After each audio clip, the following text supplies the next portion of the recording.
Olá, crianças, tudo bem com vocês?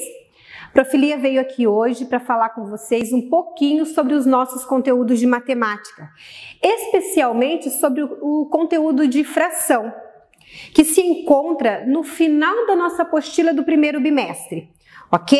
Mas antes de entrarmos no conteúdo em si, a Prof quer contar para vocês uma pequena história de onde e quando surgiram as frações. Então vamos lá, é bem simples. As frações surgiram há cerca de 3.000 anos lá no Egito Antigo, onde os agricultores eles construíam as suas casas e cultivavam as suas terras bem próximo ao rio Nilo. E em determinada época do ano, as águas do rio Nilo, elas subiam, se elevando às margens, fazendo com que as águas derrubassem as cercas que limitavam ali os seus terrenos. E com isso, eles precisavam fazer o quê? Reconstruir todas as suas cercas novamente. Mas para isso, eles usavam uma unidade de medida. E eles foram observando que essa unidade de medida nem sempre estava correta. Vamos dar um exemplo. Eles utilizavam lá a corda, tá? Então eles utilizavam lá 6 pedaços de corda mais meio pedaço de corda. Então eles tinham assim uma medida de 6 pedaços e meio. Aí surge o número chamado de fração. Com o passar do tempo, os hindus criaram um sistema de numeração decimal. A partir daí, usando a fração através do sistema de numeração decimal, ficou bem simples e fácil até hoje resolver vários tipos de problemas matemáticos. Então vamos lá, crianças. Agora que vocês já conhecem a história de onde e como surgiu as frações, nós vamos falar sobre as frações. Nós vamos falar aqui agora sobre o conceito de fração. Fração é considerada a parte de um inteiro que foi dividido em partes exatamente iguais. Vamos a um exemplo. Na fração, nós temos um numerador e um denominador. A parte de cima é chamada de numerador, que indica quantas partes do inteiro foram utilizadas. A parte de baixo é chamada de denominador e indica a quantidade máxima de partes que foi dividido este inteiro. Seguindo aqui, pessoal, as frações elas são escritas na forma de representação numérica e na forma de representação gráfica, que são os desenhos. Nós vamos utilizar muito os desenhos para trabalhar as frações. Então, as frações elas são escritas e desenhadas, representadas de duas formas: na representação gráfica, que é o desenho, e na representação numérica. Olha aqui, nós temos alguns exemplos que a Prof separou para vocês. Nós temos aqui, 1/4, 1/6, 6 nonos e 5 sétimos. Observem que aqui, o 4 ele está representado, isso aqui, ele está dividido em 4 partes. E o 1, ele representa a parte que foi consumida, a parte que foi pintada. Então, o denominador, ele representa o inteiro e o numerador, ele representa a parte desta fração que foi pintada, que foi consumida. Se fosse um bolo, por exemplo, né? Aqui, se aqui fosse um bolo de 4 partes, eu consumi uma, ok? Lembrando que a parte pintada representa o que foi utilizado do inteiro. Vamos lá, crianças. Nós temos vários tipos de frações, mas nós vamos se aprofundar e estudar somente 3 neste momento, ok? Que são as frações próprias, as frações impróprias e as frações equivalentes. Nós vamos ver um pouquinho de cada uma delas neste momento. Frações próprias. Toda fração que for considerada própria deverá ser menor que o inteiro, ou seja, o seu numerador é menor que o seu denominador. Vamos a um exemplo para ficar mais claro essa informação. Olha só, considerando o inteiro dividido em 8 partes iguais. Aqui eu tenho um inteiro que foi dividido em 8 partes iguais. Se colorirmos 5 partes desse inteiro, teremos 5 oitavos, ok? A fração que representa a parte colorida é 5. E a fração que representa o inteiro é o 8. Então, olha só, a fração que representa a parte que não foi colorida é 3/8. Então, portanto, essas duas frações aqui, tanto 5/8 como 3/8, as duas são classificadas como próprias. Por quê? Porque o seu numerador, ele é menor que o seu denominador, ok? Agora a prof vai dar alguns exemplos para vocês sobre as frações impróprias, tá? As frações impróprias são maiores que um inteiro, ou seja, o seu numerador é maior que o seu denominador. Vamos observar isso num exemplo para ficar mais clara essa explicação?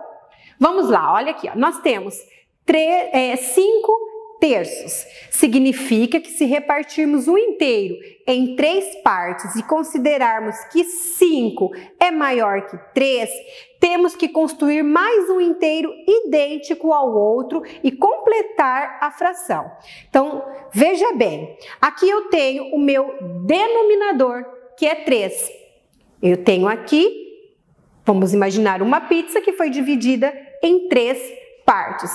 Mas o meu numerador, ele é maior, ele é 5. Então, eu preciso o quê? Construir outro inteiro igualmente a este, só que deste inteiro que eu construir igualmente, eu não vou utilizar ele todo, porque eu já utilizei 3 partes aqui. Então, aqui me resta utilizar apenas 2. Então, olha só, 1 inteiro mais 2 terços é igual a 5 terços.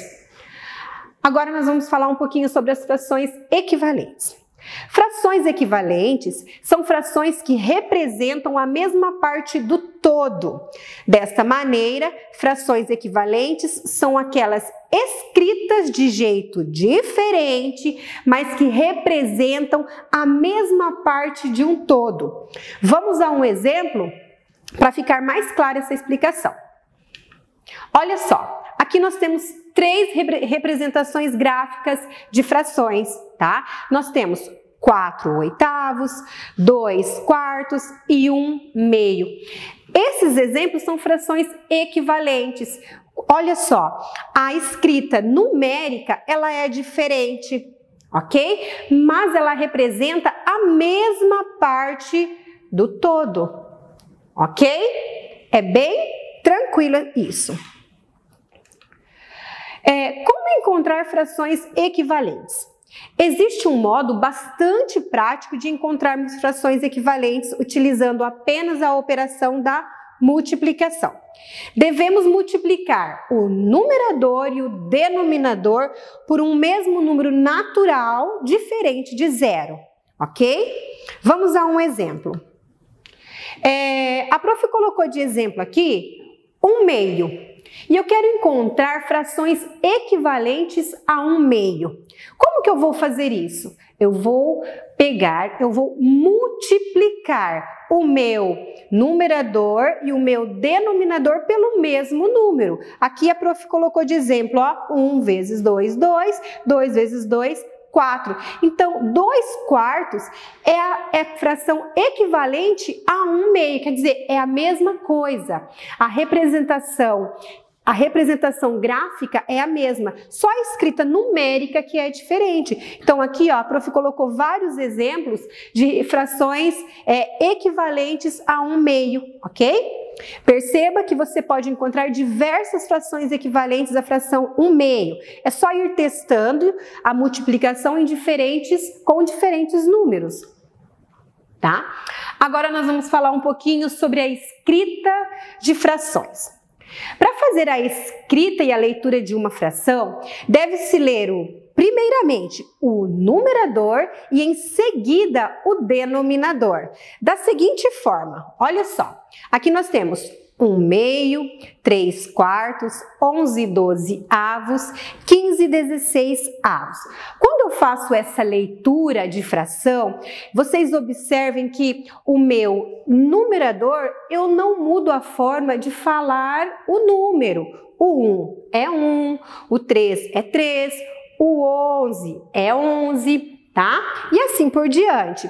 Mas quando eu vou ler o meu denominador, eu mudo a forma de fazer a pronúncia do número. Ó, o 2 ele passa a ser meio, o 4 ele passa a ser quarto, tá? O quinto ele passa a ser quinto, o 6 ele passa a ser sexto e assim por diante até chegar no 9, que vai ser representado como nono, ok?